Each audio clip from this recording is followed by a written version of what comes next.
So something's been bugging me lately. It's sort of been taking up my whole entire consciousness for the last month or so. And that would be, what would modern Australia look like now if we still had the Australian megafauna that used to roam the country?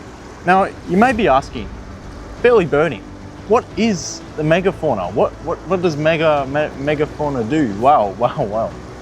Listen up closely. The Australian megafauna were some of the largest marsupials, birds and reptiles that ever existed on this continent of ours. And sadly, they all pretty much went extinct. A lot of people debate that it was either climate change or the introduction of man that came to Australia and, capiche. But in my dream world, where we've had the last 40,000 years to domesticate these things, sort of, James Cameron Avatar style, where the natives have basically become one with all these amazing creatures.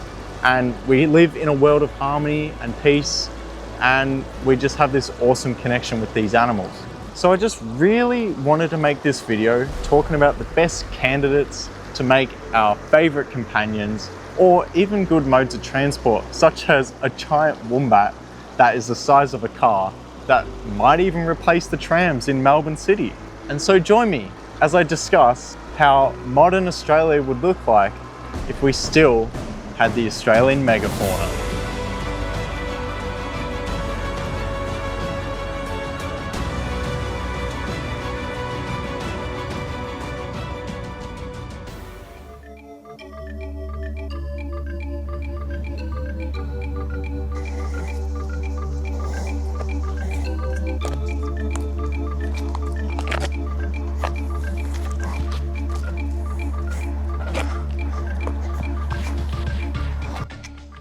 You may be wondering, what's the first megafauna I'm going to talk about in this video? Well, I feel like we should start with one of the least hostile and most compatible to work with humans in this modern era, and that would be the Genyornis. So what is the Genyornis? Well, its name translates to jawbird, and if you looked at the skull of this thing, you'd be thinking, yeah, that's a jawbird. Basically, you'd be looking at it and say, hey, that's just one big primitive emu or giant moa. But it's actually closer related to geese than emus, ostriches, and anything else that's alive today. It stands at a whopping 2.15 meters tall, which could probably easily nibble on my shin up in this tree. And it weighs a whopping 350 kilos on average. A lot of scientists looked at this thing and said, this must be some sort of terror bird-like creature where they are just this carnivorous giant bird. And we could possibly quite be wrong about that, as they may not have eaten meat at all. Now you can look at the Genyornis and say, man, that doesn't look like much of a goose. But realistically, anything that stemmed from our modern day animals looks like aliens to us now. But back then, it would have been quite normal. And its diet would have been something to do with the freshwater ecosystem that it lived within. It would be predating on a lot of aquatic plants and pulling up their big roots and shoots out of the water and digesting them, much like a lot of swamp hens that we see today. They would have possibly grazed on algae and other aquatic small plants. It could have eaten a lot of berries and seeds, and maybe a few little invertebrates here and there, and maybe dabbled in even more of a fibrous diet than what we believe. So when did this thing go extinct? Well, we don't have it to the exact date, but we believe between 40 to 50,000 years ago. It's actually the only megafauna on this list that we have hard evidence of coexisting at the same time as the introduction of humans. We found a lot of remains in Australian indigenous caves. It was proof that the Genyornis eggs were being collected by the indigenous people. But not only that, but we found that there was some sort of burn mark rings at the bottom of all of these eggs, undeniably suggesting that they were being cooked. So maybe the indigenous Australians were having some really good Genyornis scrambled eggs. We found 700 of these egg fragments, and with those fragments and a lot of other evidence, it shows that they went extinct far too quickly for climate change to kill them off. So the only suggestion would be the overhunting from mankind. Whether they did it on purpose or not, in one way or another, they were infected by the introduction of man about 50,000 years ago to Australia. And since then, well, we don't have them around anymore, do we? there's a lot of talk about the Australian aridification that went on in that time era, and they were suggesting that the Australian temperature was just getting far too hot. This might have drastically impacted the type of aquatic plants that could grow at the time for the Genyornis, and that would have left them quite vulnerable when it comes time to interacting with humans. And being the last tremonithid in the late Pleistocene era, there was a lot riding on its back for survival. And so let's just brainstorm, me and you, about what would be some of the coolest things we could use them for today and how they'd be as a companion for man. My first thought is the way we look at geese. A lot of farmers would have geese as some sort of pest deterrent. Say you have chickens, they'll pretty much eat anything. If you let them roam free, they'll not only eat your chicken food, but they'll eat your food too. They'll forage and peck at pretty much anything they see. But a goose, on the other hand, you put them into your veggie patch, they'll rarely ever touch and destroy your veggies, but instead they'll specifically hunt out the slugs, snails, and other little grubs that may be actually eating your plants instead.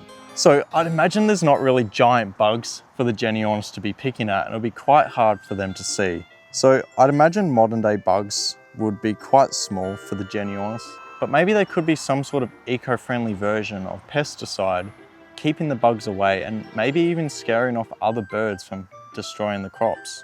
If you own a bird as a pet, you'd be quite fond of their intelligence and playfulness. And I believe if we gave 40,000 years a good crack at domesticating this giant goose, then maybe we could have them as a household pet.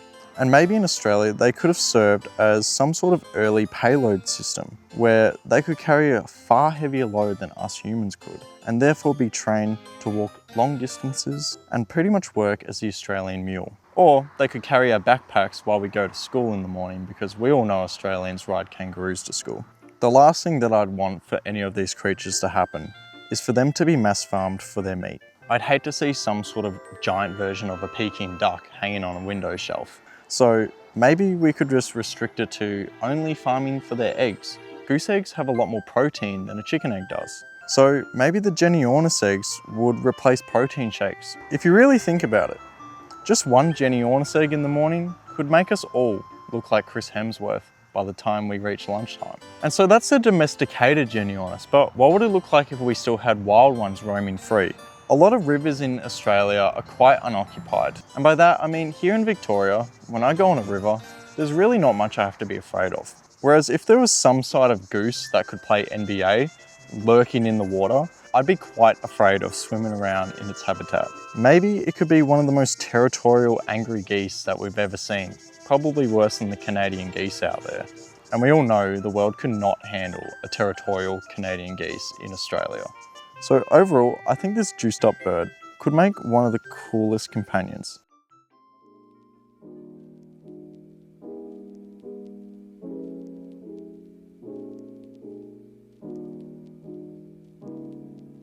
Now the next Australian megafauna I want to talk about is one of the most well heard of. It was one of the greatest apex predators Australia has ever had, and it is no other than the Thylacoleo. Now for those that don't know the name, it's the Australian marsupial lion. And no, it's not related to a lion at all. Its closest relative is actually the koala. So why do we have something that is called a lion, but isn't a lion? There's a thing called convergent evolution. It's where you get two separate species across the world that would never have interacted with each other, and yet, without interacting with each other, they'd still manage to have the same qualities and traits that the other one has picked up on. And this is one of the most baffling cases of convergent evolution to ever exist, because much like a platypus, it's just a massive concoction of so many different animals that we know today in the modern era that it just shouldn't have existed back then. It's too OP. Okay, so the name Thylacoleo means pouched lion. That makes it a marsupial, but not only that, it was the largest carnivorous marsupial to ever exist, ever. And for 2 whole million years, this thing was the apex predator in our soil. So you would not want to come across this thing in the wild. If it was the largest carnivorous marsupial to ever roam the earth, how big was it? Well, roughly, it was about 75 centimeters at the shoulders. and 1.5 meters long from head to tail. And that tail was a pretty cool one. You can look at the bone structure of their tails and draw links to the Tasmanian devils. And you can see them standing on their hind legs and using that tail to counterbalance so that they can reach up and use their forearms and mouths for hunting, foraging reasons, who knows. Now, I mentioned before it's nothing like a lion, but its size and weight, about 164 kilos, is roughly what a female lion would be weighed at. But one insane thing about the Thylacoleo is the fact that its weight to bite force ratio is out of this world. And by that, I mean, if the evidence is true, it has the strongest bite force to weight ratio of any mammal on this planet to ever have existed. So what do I mean by that? Basically, it's half the weight of an African lion, but it still has the same bite force. So its bite force is double that of the African lion. And this thing was one insanely efficient killer. Its highly adapted jaw structure, including its specific teeth, really show us that this thing could have killed in a minute. Just to put it out there, the African lion takes about 15 minutes to kill its prey. Now, you may be looking at this weird creature and thinking, it looks so feline-like with the claws and the long tail, but then it also looks a little bit like a canine with its jaw structure and its legs, but really, it was more built like a bloody bear than anything. By that, I mean, it was just an absolute tank, and it was quite heavy and slow. So it couldn't have been a pursuit hunter, as it wouldn't be able to chase its prey as well. So it would have had to adapt it to be a stealth or ambush predator. And there's a lot of evidence showing that it was really good at that. With its claw structure, it showed that it could climb trees and rock faces. And if you're an Ark player, you know exactly where this is going. You're getting pounced on by something you do not want to be attacked by.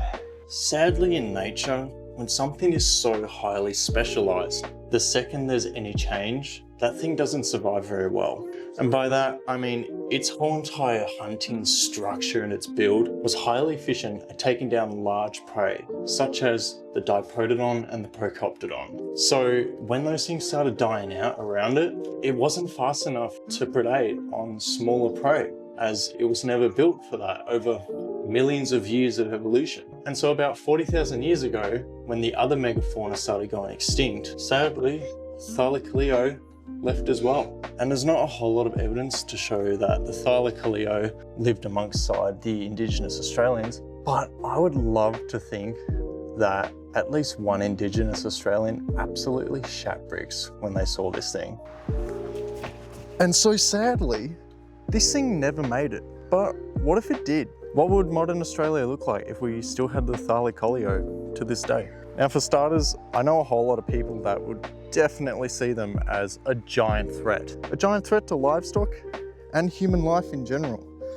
And when a man has a threat, we pretty much get rid of it in any means possible. So let's say they're living with humans. We've probably by now killed off most of them. But the remaining few, I'd like to think they could be some sort of almost exotic pet. Let's say we did spend 40,000 years domesticating these things. Imagine being able to ride one of these things into battle or to school or to the supermarket. It would be awesome. For those that love the game Ark, you know how cool it is to be able to ride one of these things. But what if it got over commercialized in the pet industry? What if people started breeding them for their specific coloration patterns, like cool stripes or awesome mutated colors? And what if there was a big black market for these incredible creatures and being sold off for who knows what reasons? Maybe throughout the 40,000 years, humans could have used them as a traditional medicine. We all know a tiger's tail could do wonders, but what about the Thylacoleo's tail? Now, I'm against using animals' body parts for medicinal reasons, or using any animal parts in general. But again, I'm just saying what is probably most likely to happen if they were still living with us today.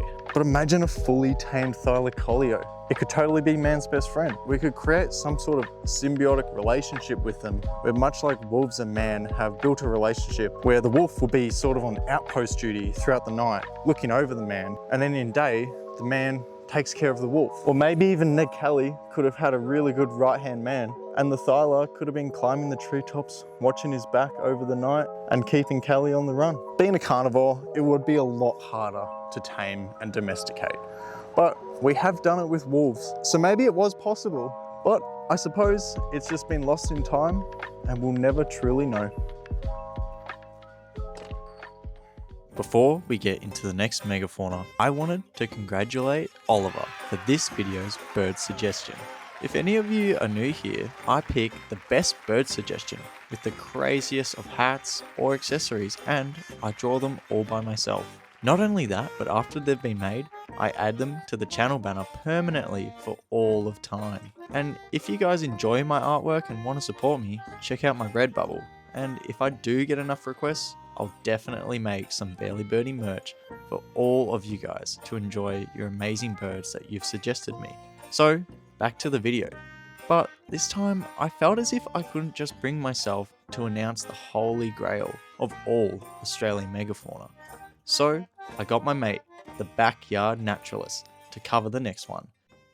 What do you call something that eats roots and leaves? No, it's not your ex, but a wombat. But this next megafauna isn't any old wombat. Instead, it's the wombat's distant great-grandfather. The only creature I could be talking about today is Diprotodon, the world's largest marsupial to ever exist. These oversized pouch potatoes weigh in at about 3,500 kilos, meaning you'd need old mate's Land Cruiser to tow this thing around. The largest of their species stand at a whopping 1.8 meters tall at the shoulders, and 4 meters in length, big enough to compete in a game of Mortal Wombat and come out unscathed. Their incredible incisors give them their name Diprotodon, meaning two protruding front teeth. They used their rodent-like munchers for shredding up harsh vegetation like twigs and shrubs with 11,000 newtons of bite force. To compare, we would struggle to hit 300 newtons. These guys roamed all of Australia. Not a single habitat was untouched, as these fluffy fellas were the only marsupials to perform seasonal migrations. As they covered all of Australia, there's so many places you can spot their footprints. Better go for a walkabout. Sadly, we lost these great beasts roughly 40,000 years ago. It could be related to sudden climate change, affecting their food, water supplies, and creating harsher conditions to trek through the high country. Another factor might be the introduction of mankind, although we currently have no evidence of coexistence. So what could be some of the uses of the largest marsupial? Human transportation. Replace ride-on mowers. Manure farming. Excavation specialists.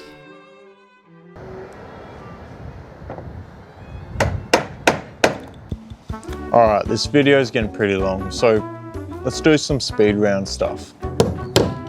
Let's talk about Meiolania. It's the largest monotreme that's ever existed, so platypus and echidna. And it was really closely related to modern day echidnas, and I think in 2022 it officially got removed from the long beak echidna family and it became its own genus, which is pretty cool. The name Meiolania derived from the paleontologist Pete Murray and the Greek word glossus, meaning tongue. So make whatever you want out of that name. Now this echidna had a lot longer stilt-like legs than the echidnas we know today. It's about 1 meter tall, weighs about 30 kilos or so. So pretty large for an echidna. Now I don't think I need to explain the diet and habitat of an echidna. I hope you guys know. And when extinct, on the average, 50 to 40,000 years ago, like pretty much every other megafauna on today's video. So what could we use it for? That was pretty cool, hey? So imagine we have been able to domesticate the echidna. It could be some sort of truffle hunter. Who knows? It could be some sort of pest control. You know, you come to a job site like this and termite inspection, nah. The old Meiolania has this one covered, boys. Other than that, I really don't think an echidna would be that useful to humans, but let me know what you think. Next one on the speed round, let's go. Let's talk about the thylacine. And for those of you that don't know, that's the Tasmanian tiger. So technically, it is an extinct megafauna that I can use in this video. So come at me if you want. So the name thylacine literally just means pouched dog. But this thing was pretty cool because both sexes carried the pouch, and it's the closest living relative that we have today to the Tassie devil. Out of all the megafauna on the list today, this one definitely takes the cake for the most recently died. For those non-Australians watching, this thing died in like 1936, and it was actually just the last remaining species being kept captive, and it was actually able to be recorded on footage in its zoo cage. And everyone was waiting in anticipation for the day the Tasmanian tiger finally died out. And when it did die, they created the Near Threatened Species Day, which has brought awareness to one day of the year, every single year since 1936, to make awareness for these near threatened, critically endangered species. There's a lot of people in Australia that still believe that the Tassie tiger is somewhere out there. Look, maybe it is, maybe it isn't. But for the purpose of this video, in our reality, the Tassie tiger is real. Maybe we could have trained it a long time ago to look after our livestock, look after our people, be the guard dog that it was always destined to be. But instead, white man just came and had a look at it and just said, nah, if it's destroying my income, I've got to destroy its whole entire genus. So what could we use the thylacine for? We could have used them really well, but instead we just blamed them for eating our sheep and killed them all. So maybe instead of white man coming and complaining and just killing them off, we could have had 40,000 years to domesticate them, and they could have been a lot like a pouched dog for man. We could have had some sort of really good bond with them, just like wolves and man, and probably a lot of a safer one than the Thylacoleo. Now the next candidate that I would like to talk about is the Meiolania. Just looking at this thing, you're thinking, nah, there's no way we could tame this thing. How could we use it? Well, all right, give me a second. Let me just break down what this thing is. The word Meiolania translates to small roamer, and what it looks like is pretty much what it is. It's a heavily armored turtle from long ago. So this thing's shell was roughly 2 meters in length, and its body was about 3.5 meters in length. That is one big boy. Not only that, but it's estimated to weigh between 200 and 500 kilos. So it's safe to say it was a pretty heavy turtle. This thing is a turtle on cocaine, and it basically maxed out its points all into the tank build. It's got these crazy osteoderms covering their front limbs, these awesome horns, and a spiky tail with a bony club, just like an ankylosaur. We don't know what exactly it was used for. It could be for defense, it could be for mating, or even foraging. And what would it forage on? Well, we believe it was some sort of terrestrial grazer, feasting on herbaceous plants, ferns, and any fallen fruit from the palm trees or any other fruit trees laying around. This thing would have roamed most likely around beaches, arid environments, and most importantly, islands. What kind of islands are we talking about? Well, we can see there's a lot of islands such as Fiji, New Caledonia, and the big one, New Zealand.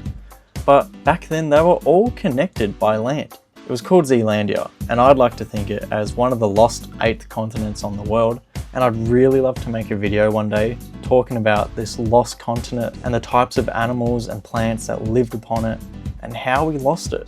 So scientists think that this thing went extinct around 50,000 years ago, and on New Caledonia, possibly 2,000 years ago. And just like all the other megafauna on the list, we're going to pretty much call it up to climate change and the possible hunting from humans. But there's other factors in this one. With the rising sea levels after the last ice age from Zealandia to the smaller islands, it probably left them a lot more vulnerable. And once there was something invasive introduced, such as humans or even pigs that would have foraged and eaten their eggs, it would be really hard for them to reproduce and live on. And now we beat the question, what could this animal be used for, or how could it cooperate in our modern Australian world?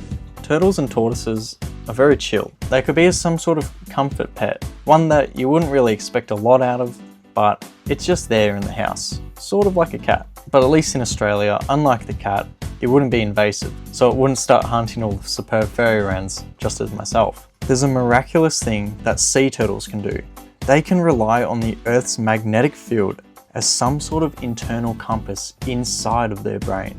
Pretty much meaning that sea turtles don't need Google Maps to get around, and From birth, they can recite the exact place they were born. Essentially, if the Meiolania has this same internal compass, we could use it for some sort of navigation system. Imagine using these turtles to set a waypoint and to always make your way back. It could be on the front of a ship, and that way sailors would never get lost and they could always return back to their islands. But we're not sure if they have this magnetic compass or not, so it's all up in the air.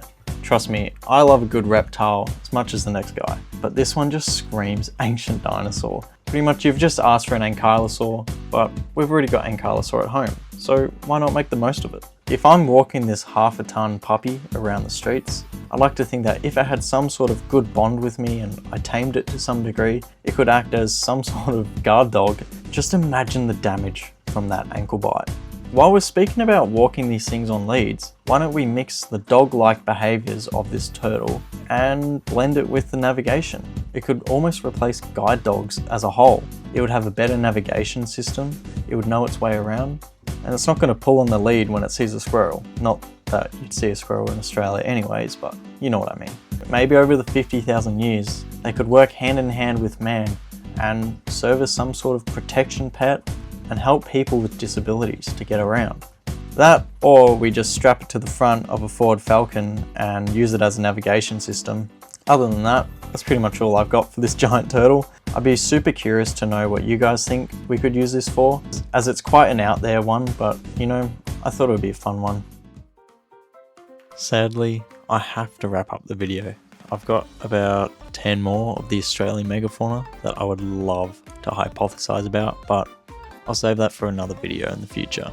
And maybe once I've covered Australia, why not cover the entire world? Please guys, send me any countries that you'd like me to cover of some prehistoric megafauna that could look insane in the modern era. I'm sure there's plenty of countries out there with some really cool creatures. I do have a second channel that I pretty much sit here, talk to the camera, I review films, I make shitpost material, and sometimes I just throw in an entire Bible reading from start to finish with zero context. I feel like I'm having a stroke reading this already. So if you guys want to see some more unapologetic content out there, well, go check it out. And for those of you who have still stuck around, I don't know what you're doing, you surely have better things to do in your life, but hey, we're just barely birding.